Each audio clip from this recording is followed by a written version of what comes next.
Olá, e bem-vindo às Crônicas Romanas, uma história de Roma em português. Episódio 7, Cicinato, um herói que recusa o poder e as 12 tábuas da lei. Como vimos, a primeira geração dos romanos republicanos era radical, no seu sentimento antimonárquico.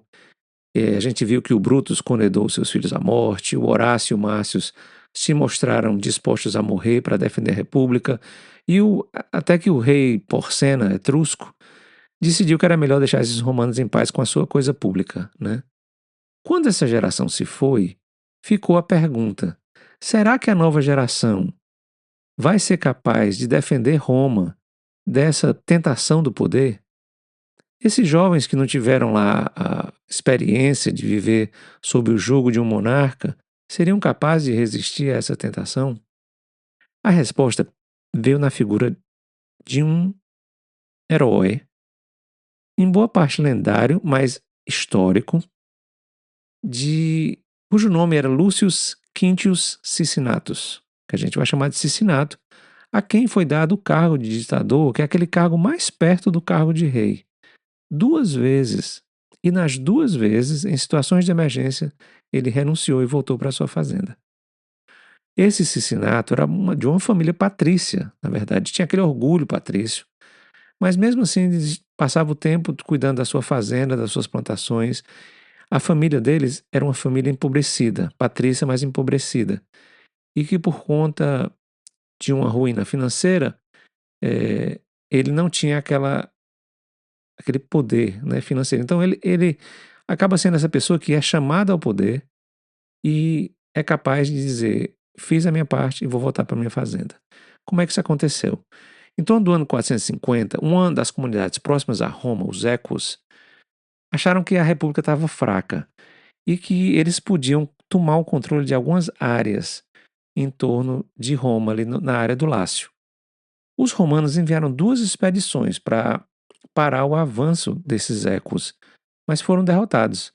E apenas um grupo voltou para Roma para contar que eles tinham sido derrotados em batalha e que seria preciso medidas de emergência, né? O Senado, então, decide que vai ter que apontar um ditador, que os 2 cônsules não estariam disponíveis para comandar as tropas.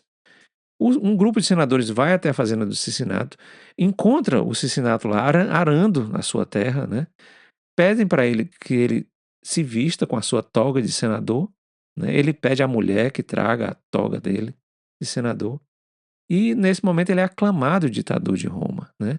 Ele aceita o cargo, vai organizar uma força uma força militar, chama todos os homens em idade de servir, né? Inclusive tem uma história de que ele pediu que cada um trouxesse umas estacas quando viessem se alistar, né? Com essas estacas ele vai encontrar os ecos que estavam cercando um exército romano, umas tropas romanas.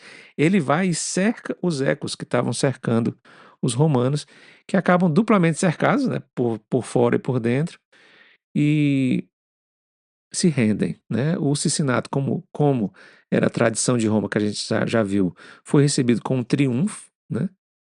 E isso depois de 16 dias como ditador, e renunciou ao cargo, né? Voltou para sua fazenda.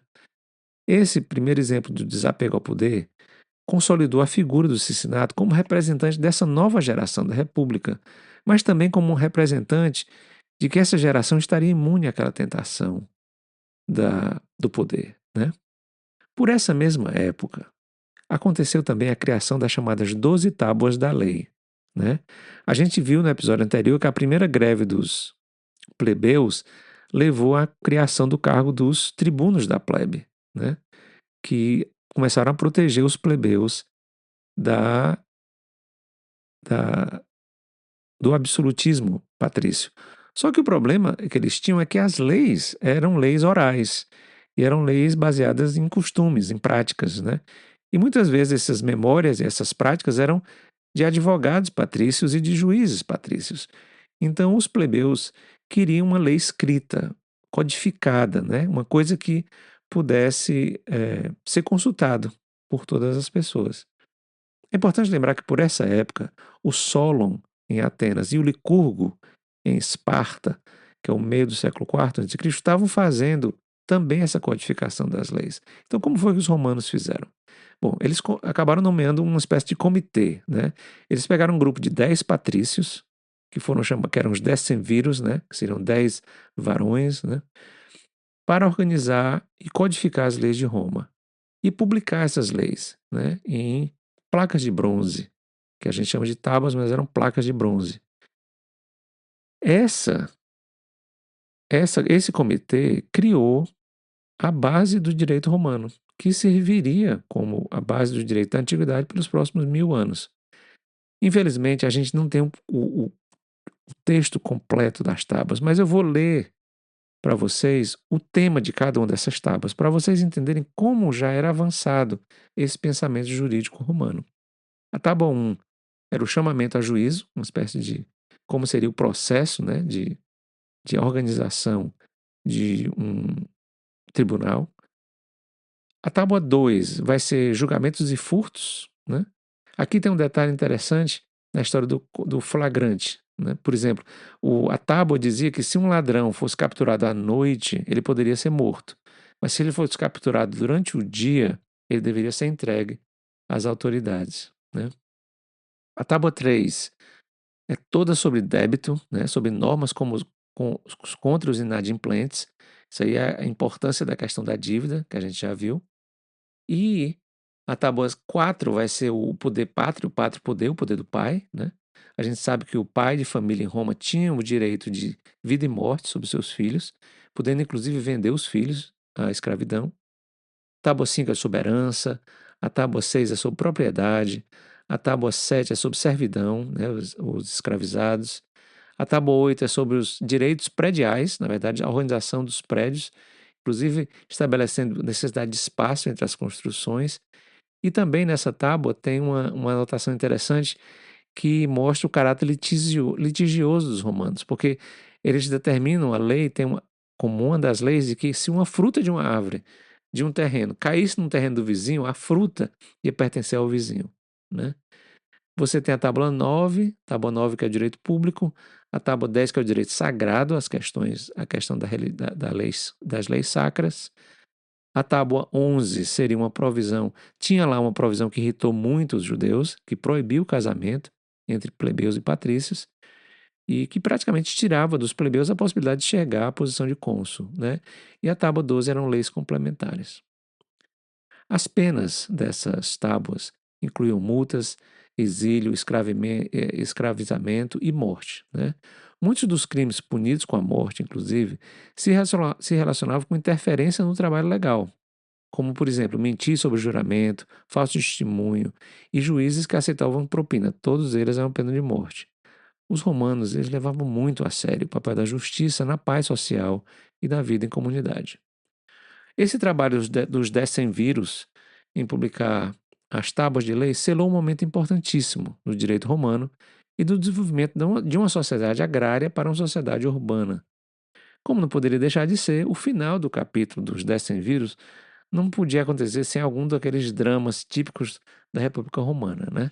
Um dos decemviros, de nome Claudius Appius, que era patrício, todos eles, ficou enamorado por uma plebeia e combinou que um dos seus clientes declarasse que ela, a jovem, era uma escrava fugida dele.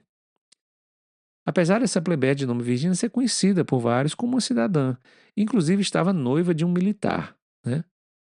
Só que na hora de julgar a alegação de que ela seria uma escrava fugida, o juiz foi o próprio Cláudius e deu razão ao cliente, deixando a plebeia Virgínia lá na mão desse amigo dele, né, para que ela ficasse como uma escrava, uma escravizada.